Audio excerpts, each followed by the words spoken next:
So today we will basically discuss the functions, and I have chosen three questions based on function, and we will be discussing domain and range.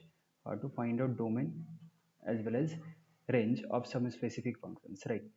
So let us say, for example, if the function fx says that log of 6x plus 7 square root of x square minus 25. So we have to find out the domain. Domain is what domain is basically for which value of x does the function defined. That is basically the domain. What value of x we can put so that function will give you a defined values.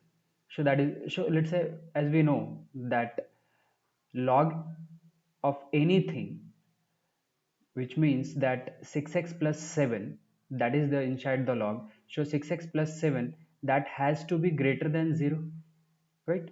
So if 6x plus 7 is greater than 0, which means that x is greater than minus 7 by 6, right? Secondly, it says that x square minus 25.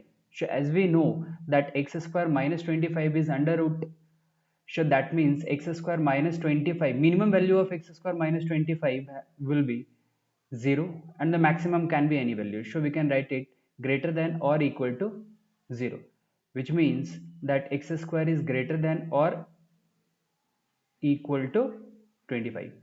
So if we will break, we will get the value first of all 5, and or we'll get the value minus of 5.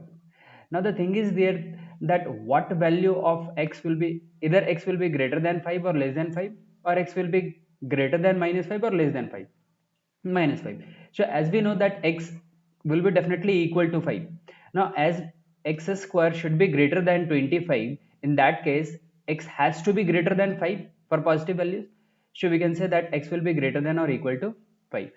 Or for negative, as we go negative like minus 6, minus 7, the value decrease, the square value increase because the square will be the positive value. So here we will say that x will be either greater than equal to 5 or less than equal to minus 5. Now put these two in number line. So let us say here is 0, this is positive infinity, and this is negative infinity. So as we can say, this is 1 2 3 4 5. So let's say this is 5. So we know that this is greater than 5, right? So this is 5 till infinity, and let's say this is 1 2 3, and here is minus 7 by 6. So minus 7 by 6, let us say put minus 7 by 6 will be basically in between 1 and 2. So let us say put that minus 7 by 6 is here, for example, minus 7 by 6, and this, then let's say this is minus of 5. So as we know, this is less than minus 5, so minus 5 to till infinity, minus infinity. Now here it is minus 7, greater than minus 7 by 6, which means minus 7 by 6 to infinity. Now we'll check basically what are the reasons that are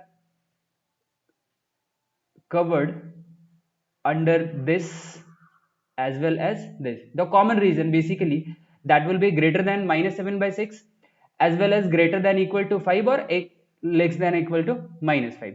So as we can see that these are the reason that are common, because here is only one, minus 5 till infinity, minus infinity, but here is 5 to infinity will be the common reason. So what we can say that in that case that x must belongs to 5 to infinity. Infinity will always be in open bracket, and as because the value of 5 is included, so that means what we will take here the bigger bracket. This includes that 5 is included, right? So now we'll see the next questions. So here again we have to find out the domain, and the function given is in three part. The first is 1 by under root of x square minus 9. The second is log of x minus 2, and third is 1 by x plus 2. Earlier we have taken that the square root must be greater than or equal to 0, but as we can see here that x square minus 9 is in denominator, so we cannot take 0. So that's why here we'll write x square minus 9, that will be only greater than 0, and we can say that x square is greater than 9, or we can say x will be greater than 3, or x will be less than minus 3.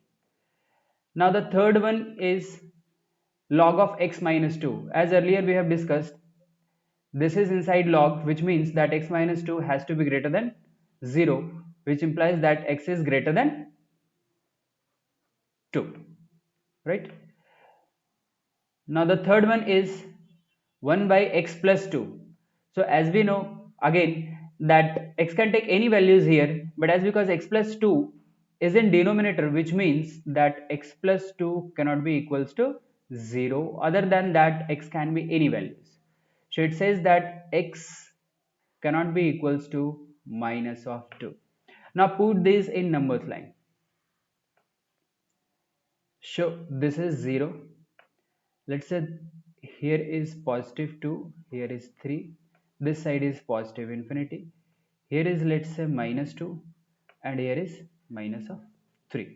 So first said that x is greater than 3 as well as x is less than minus 3. So greater than 3, this reason, less than minus 3, this reason. Now here we will use different color so that you will understand better. Now x is greater than 2, so x is greater than 2. If we have to choose only in between these two, so what we can say that from 3 to infinity will be the common region. Now we will have to include x not equals to minus 2 also. So that x not equals to minus 2, which says that x can take any values except, pardon me,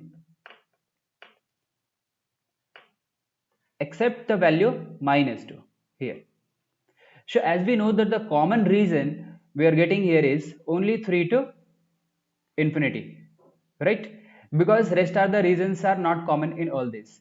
As here x equal to minus 2 is basically outside that reason, so this is already excluded, so we don't have to worry about this minus 2, right? So what we'll say here is that x will belongs to 3 to infinity. Now as because we know that 3 is not included here, so can we write this symbol? No. In the previous questions we have written only because that is included, but here not included, so we cannot write, so we'll have to write like this. This is the correct answer, right? Okay, now we'll move to the next questions, the third one. Here in these questions it says we have to find out the range of the functions.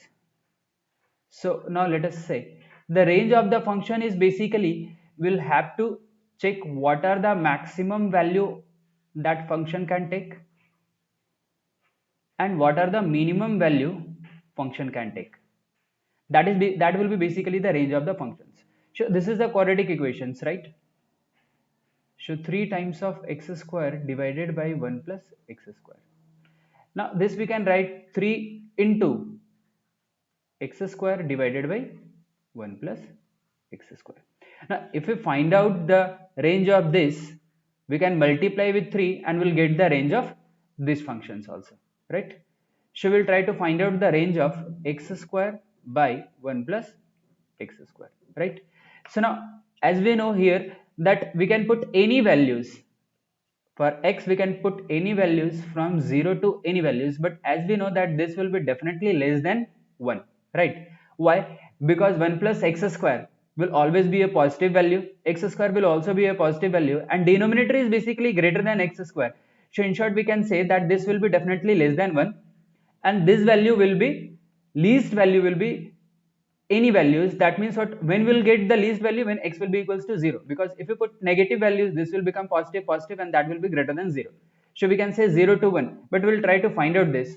What we can write is, can we write 1 plus x square minus 1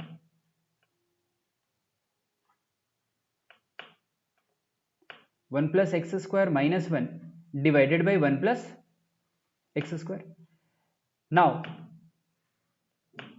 we can write 1 plus x square divided by 1 plus x square minus of 1 by 1 plus x square. So what we'll get is 1 minus 1 by 1 plus x square.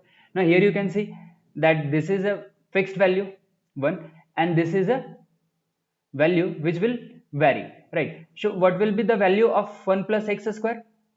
If you put any values, if you put any values here on 1 plus x square, this will be definitely 1 minus of 1 by 1 plus x square, as because this will always be positive.